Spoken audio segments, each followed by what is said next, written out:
Sused nesúhlasí so stavbou?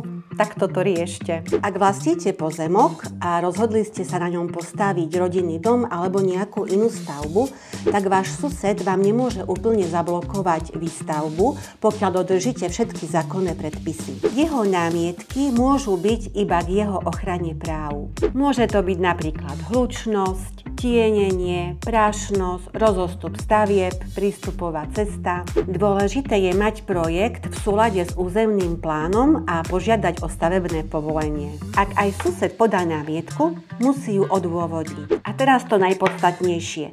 Ak úrad uzná, že ste splnili všetky zákonné podmienky, tak sa bude riadiť podľa zákona a nie podľa suseda. Aj napriek nesúhlasu suseda, úrad stavbu povolí. A teraz na záver vám dám jeden dobrý tip.